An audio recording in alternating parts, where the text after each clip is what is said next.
Welcome to the Fermented Homestead. If you're new here, my name is Anna, and on this channel I'm sharing our journey of learning how to turn our home into a homestead.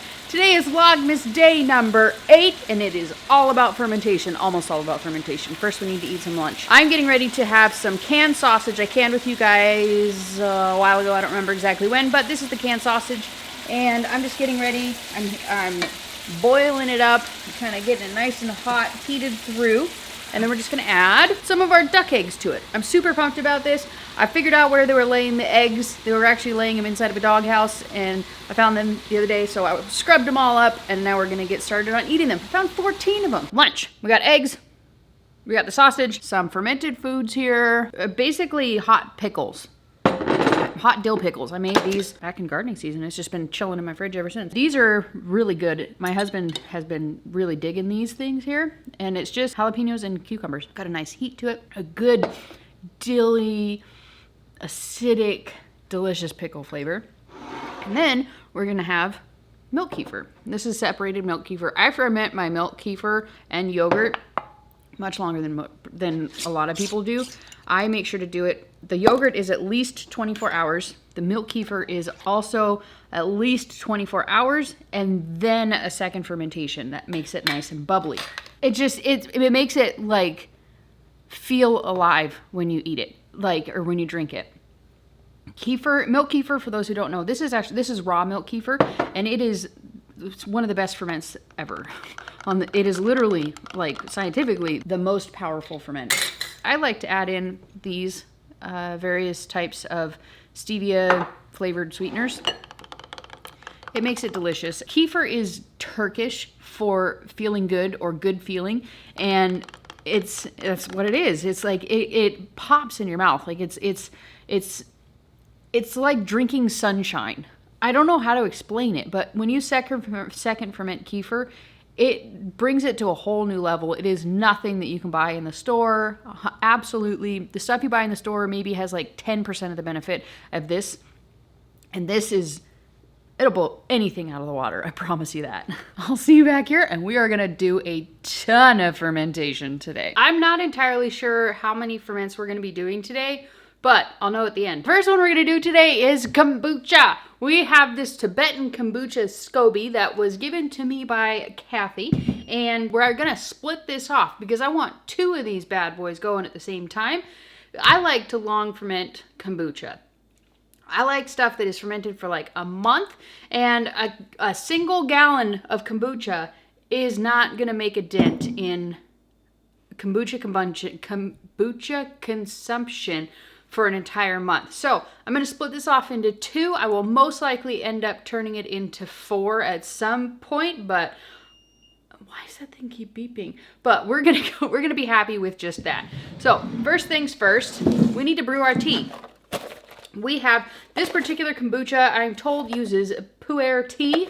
So we're gonna go ahead and brew our tea. The sound of the beeping was my electric kettle back there, which, by the way, if y'all don't have an electric kettle, I just got one. It's amazing. I love it. I don't know how I ever survived without it. I didn't even have a kettle at all before that. So, okay, oh, stop it. We have our pu'er tea, and we need 8 bags per gallon. Now we're gonna go ahead and just pour in a quart of water into each one. And this is so that I can not have to wait for it to cool off, because that's an all-night thing. Like, it won't cool off on its own for the whole night. I don't like to take 2 days to do something like this. I don't have the attention span for that. While these are brewing, let's get this warming up for the next one. Done. Like kombucha, but made with honey and bubblier and a higher alcohol content. So for these 2 gallons, we smashed off a whole box that cost $3. Or cost $6, pardon me. So $3 per batch worth of tea, plus it's gonna be a cup of sugar per batch. So that's, I mean, you get 10 pounds for about $7. So of organic, if you use organic tea. Actually, this is even cheaper because we're not using the organic stuff. Maybe a quarter worth of sugar tops, plus about a quarter of a cup of juice. So really, it's not even $3.50 probably for an entire jar of this stuff. Oh, 15 minutes. Steep it for 15 minutes. You'll get probably at least 6 of these out of a gallon, maybe 7 depending on how big your SCOBY is. So let's say if you do 6 of these things, the cheapest that you can really find around here is $3.99. They're usually more like $4.99. So let's call it $4.99 times 6 is, what's that, $24. So if I were to buy this new in the store, it would be $24 new in the store, like you're gonna buy used kombucha. If you were to buy this bottle in the store, it's gonna be about $24, give or take, plus you have to pay tax on it. So really more like $25. This is $3.50. It's kind of worth the time, and you get to make it exactly how you want it. So GT's is actually really good. They ferment it, from what I'm told, they ferment it for 30 days, and then they do not pasteurize it. So if you're gonna get this stuff in the store, GT's is a good brand. Not to say no other brand is good, but not all brands are good. On to the Jun. Okay, same thing, green tea. Pour 1 quart of water, and let this guy steep. Also for about 15 minutes. Cover this up. If you're doing this in the summer, where it's winter, middle of winter right now, we don't have any real bug issues at the moment, but you want to cover this with a cloth just to make sure. Once you contaminate your kombucha with a fly, a fruit fly, eggs, anything like that, done. The finished kombucha has a little bit more leeway with that because it does have such a, there's a fly right there. It does have such a strong acidic pH. It can withstand some of that to some degree, but when it's just starting right here, it's got no defenses really at all. So anything could take hold if you're not careful. While these guys are going, next up on the list is water kefir. I know all of these do look fairly similar, but they're not. They're all different. The kombucha and the Jun are fairly similar, but they still have different inputs and different results. Water kefir is similar, but also very different because it's not vinegar based. I don't really know what makes it necessarily different, but it's different. It does not have a vinegary taste to it at all. And it's really good. So anyways, with this, we just need sugar water. So let's get the sugar, the water. Yeah, I don't know why the sugars are different. They don't necessarily have to be, but water kefir likes good sugar, good organic sugar, needs lots of minerals in order to really thrive. So that's what we give it. Okay, so we're gonna use the rest of this water here. So we're just gonna stir this up until all of the sugar has melted. You can play with the amount of sugar that you use in this, but I like a cup. It gives me a very, very bubbly, active ferment. The sugar is the fuel for the bacteria. So if you don't add enough sugar to it, or if you add less sugar to it, you're gonna get less bacteria, you're gonna get less bacterial action, you're gonna get less lactic acid, you're gonna get less of all the good vitamins and things that are increased with the fermentation process. The way that I ferment it, I make sure that it ferments all the way out, at least to the best of my ability. So I'm not concerned about sugar being left behind. Like I said, you can play with the amount that you like. You can play with the amount that you want to use. You can play with how long you want to ferment it, what you want to do with your second ferment. That's the glorious thing about making your own ferments. You make it whatever you want to make it. And it's that simple. So these are melted. Let's cool it off. When you're doing a batch turnover like I'm doing today, you can interchange these tools before they get the starter culture on them. Like, I'm not going to want to stir the finished kombucha and then stir the finished water kefir, but it's just sugar water at this point, so it doesn't matter.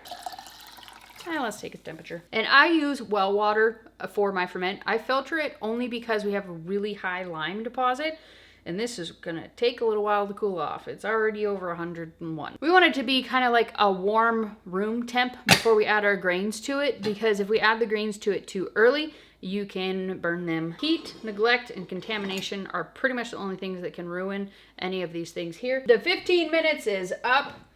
So we are gonna fish out the tea from inside of these jars. You wanna let it drain, but you don't wanna squeeze it, because you'll end up with kind of a bitter product if you do that, from what I'm told. Same thing with this, we're looking to get this to be kind of a warm room temperature, like 80, 85 degrees. I just remembered I forgot to put the sugar in here. Let's get our sugar. 1 cup in each of these. Stir to dissolve. It's easier if you add the sugar to it in this stage before you add the tea to it, or before you add the water to it, but it'll work either way. And time's up on the green tea also. Also, I want to make sure that I'm pointing out here, I'm not saying that this is the way to do all of this. This is the way that I'm doing it. So, you do you, boo. and I'll do me. I'm gonna wait for all the water for all of these to filter through. You don't have to use the filtered water when you have well water, but we have, like I think I started to say earlier, we have a very high lime concentration in our water. Lime is very alkaline. So I try to filter out as much of the lime as possible because these are not alkaline ferments. These are acidic ferments. So that is the only reason that I'm filtering it. If I did not have such high concentrations of alkaline minerals in my water, I would not be doing this. Back when I was making these both at the same time very often, the kombucha and the water kefir. I used to use these for the kombucha or for the water kefir because I liked to ferment the water kefir with dehydrated fruit. And I would use the flip top bottles for the kombucha because those I typically use juice for. No reason you can't switch them. That's just the way that we like it. Having a hard time showing you a good angle. I'm sorry. Cut off some of my head for this. I'm sorry. So let's go ahead and strain off our water kefir.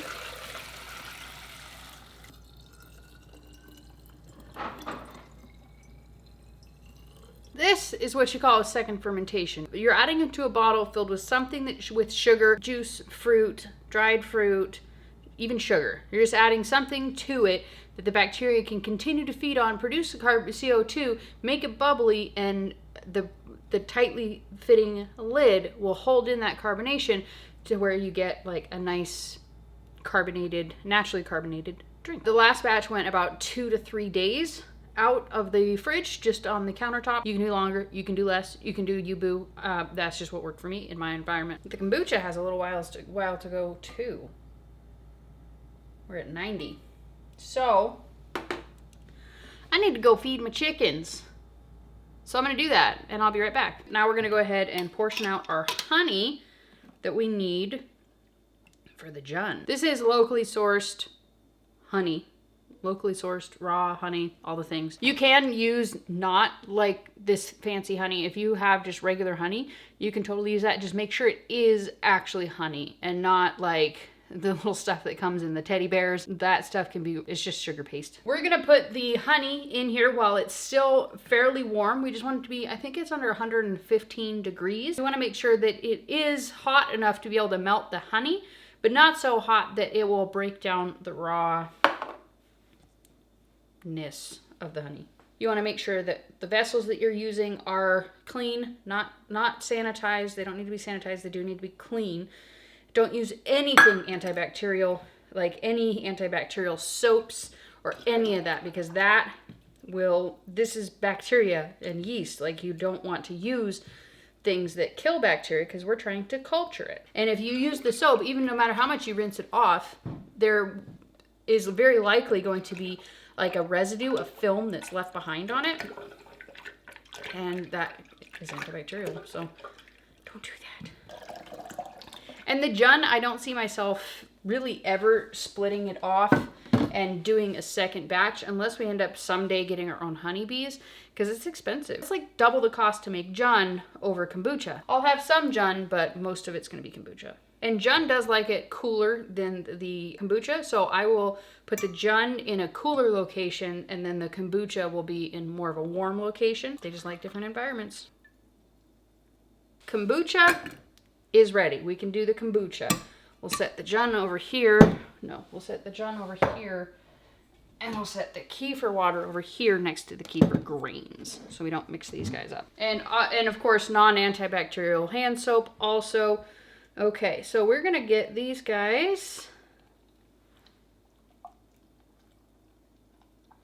That'll do. Okay. The reason I'm saying that is because I have to put a whole cup of the starter tea in there. The order of operations I'm doing this in is kind of insane. I'm gonna cover this with a cloth. It likes to breathe, so you don't want to put like a tight fitting lid or anything on there. It has to gather yeast and bacteria and everything from the air. And that's also why you don't want to put it in a cupboard. You want to make sure to put it like on a shelf somewhere, but not in direct sunlight. Don't expose it to extremes of heat in either direction. However much kombucha you want to consume in the amount of time it takes you to make a batch, that's kind of what you're striving for. maybe even a little bit extra so you have some to give away. Mark these guys so we know what they are. And in about a month, we'll do the same thing. Now we need to make some kombucha. Second ferment, we're gonna use these flip top bottles. I'm gonna use the same thing to flavor these, the kombucha and the jun, because I wanna have a side-by-side comparison. So, I'm gonna add in, I don't know, about 2/3 of a cup. And this is just an orange mango. No, it's not. It's an orange pineapple juice. Organic orange pineapple juice. I got it at Costco. Nothing fancy. Basically, it just needs sugar. We just need sugar. You can even just, literally, you can put sugar in there. Stir this up. Make sure we get the yeast and all the sediment and goodness in each jar.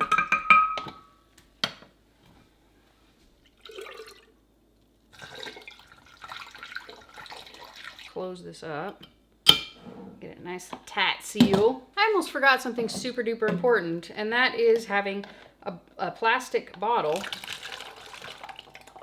that you can use as sort of a test bottle. We'll do the same thing for the jun, but you can see like it squeezes right now. Once this thing starts to ferment and expand and get all the carbon dioxide build up in there, you won't be able to squeeze it, and then you'll know, hey, I need to put this in the fridge before it blows up. Explosions are pretty rare, but they're not non-existent. They do happen. Well, I'm gonna have to bring back when these are cooled off enough. I realized that I do have one free jar, and I realized that it's late and I need to go put my chickens away. Hang on. It looks a lot darker outside than it actually is, so I went outside and came back in. I have 6 gallon sized jars of apple scrap vinegar that we need to finally sort through here. There's a SCOBY that formed on its own. I did nothing to get it. I don't know where it came from. We are going to strain all of these into gallon sized jars and just let them be. But I want to take its pH first. It looks like it's just below a 4.0 pH. So we need to get this thing a lower pH. Most definitely. 4.0 is a pretty high pH for vinegar. I'm thinking what I'll do is I'll just add a bunch of sugar to it, not a bunch. Just to get it to the fermentation to get going again, and we'll cover it up with the cloth. I've seen both ways, where sometimes they put a lid on it and sometimes they put a cloth on it. See if this one pH is low. Yeah, about the same. Apple scrap vinegar is new for me. And I could really, number one, I could use your opinion. Number two, I'm gonna look this up on the internet, and hopefully in tomorrow's vlog, I will have a better idea of how to get this a lower pH, because I know that, you know, a 3.5 to a 4.0 pH is not low enough for vinegar. So, yeah. Hard to say exactly, but it's disappointing for sure. I will definitely say I am very disappointed. But it's probably also because it's been sitting there since September. So I'm sure that's not helping my cause. Time to put the chickens away. I'll be right back. Nope. Fruit flies got to that one. I don't know how they got in there, but they did.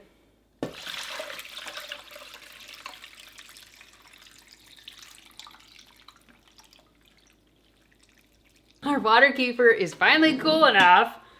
Ugh. Let's test the jun. We're almost done.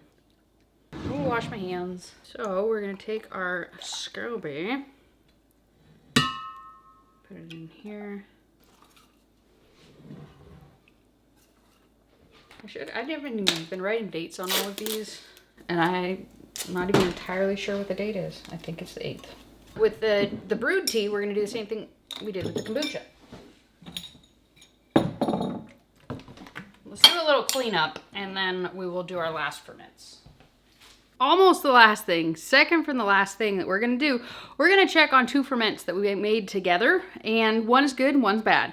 So, reason that these went bad, my fault, okay? So, these things were going crazy. This one specifically was going crazy. You can see the lid was bubbled up, and then I didn't pay much mind to it after that, and then about a week later I came upon it and the lid had sucked in, and it had like gone off the there was no longer a seal. Like it had puffed up and then sucked back in, and it had pulled it out from underneath this ring. So it was wide open. There was nothing there, and it got contaminated. So this one's good though. There was no issue with it whatsoever. You can see there's not, well, can you see? Yeah, you can see that okay. There's nothing growing on top. There's nothing funky about it. We can try and do a pH test on it, but I don't think it'll work because we did turmeric. So it's probably just gonna be yellow. Yeah. You can't even tell. Do these things even work? I'm starting to doubt if this pack even works. My curiosity has been settled. The Jun is very acidic. So it definitely works. All right. So there's nothing growing on top. It smells perfectly fine. You can see their vegetables were well submerged in this one. Let's give it a taste. It's perfect. It has insane heat to it. I would say probably I will do... No. It's perfect. I won't do anything to this but put it in the fridge. That's what I'm going to do with it. All right. I'm so stoked. I got that on the first try. This is super good. It's a curry kraut. It's been fermenting since 11/15. I think today is 12/8. So that's like 3 weeks. It's perfect. It's still crunchy. It has heat to it. I put a lot of heat in this thing. When I made these, I was talking about being able to put out an ebook before Christmas. That's not going to happen because I want to make sure that I'm giving you guys really good recipes. And I don't want to just throw something together and not have it be really good. So in order to get it to be really good, my goal is to get it out now. But my goal is to get it out before Fermented February. So be looking for that. I think that's plenty of time. I will have probably within the next couple weeks. I think that things are really going to lighten up in my schedule and I'll be able to do that stuff like that. So, but I'm still going to be working on it, like recipe creation, stuff like that. But the actual like book writing part of it, not yet. Okay, so this one I have checked on it. I know it's not good. Ooh, and it stinks. It actually doesn't stink. I'm kind of curious about this one. I'm just scraping out the mold. It's actually not necessarily bad because all the mold was floating on top. Let's see what the pH does. I'm curious. Sometimes you can scrape mold off sometimes and be fine. It's totally user preference, knowing that it could be bad. I mean, that's just not a disgusting looking mold. It's not pink. It's not black. It's just green and white. So I'm not terrified of it. Let's see what the pH. If the pH dips down, I'll probably be comfortable with it. I'm not comfortable with it. It didn't dip. I feel like within 3 weeks, it should be dipping down. Let me show you. This one here is untouched, and this one is, see, they just haven't changed. So I'm not comfortable with this ferment. If it had gone acidic, and likely the mold would not have grown if it had gotten acidic in time. So this one is unfortunately chicken food in the morning, but that's my personal preference. If you're comfortable consuming it, you do you. If you are just not even going to consider it, if the slightest little mold spore grows on it, that is perfectly within your rights. That's what home fermentation is all about. You get to choose what you want to do. You get to choose your flavors. You get to choose how long you ferment things for. You get to choose all of these choosy things. So milk kefir. This is a daily ferment. This is my most needy ferment. And I don't care because this thing is a nutritional, I hate to say the word, it's so cliche, but a nutritional powerhouse. This thing is the most powerful naturally fermented food on earth from what I've read. And it takes nothing. Like it's almost no work at all. So it is well worth the daily minimal upkeep that it requires. But at any rate, due to that daily upkeep, I just keep these with it. I wash them every once in a while. I do not wash them daily. And I rinse them off. They're clean. They're not like I don't leave anything behind on them. My reasoning behind doing that is convenience and limiting the possibility of cross-contamination or contaminating these lovelies right here. I figure if I just have it there, it's dry, it's clean, and I've yet to have an issue doing it that way. Normally, what I like to do is I reuse my jar, but today I think it's turnover day. I think I'm gonna go ahead and get a nice clean jar. It's been a few weeks, but we are gonna go ahead and change it out. I just recently gifted 2 of my friends. I split it off and gifted 2 of my friends with the grains. So I think it's a little bit thinner, it looks like, than it has been. And that's because I don't have enough, I don't have the amount of grains in here I did before. But there's still plenty, and they will grow very quickly.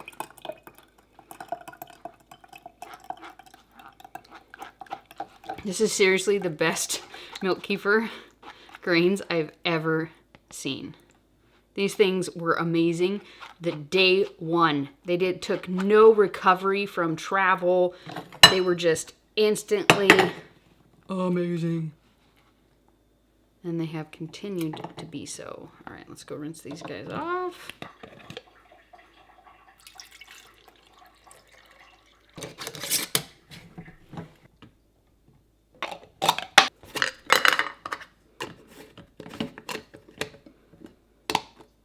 That's just gonna have to do for now.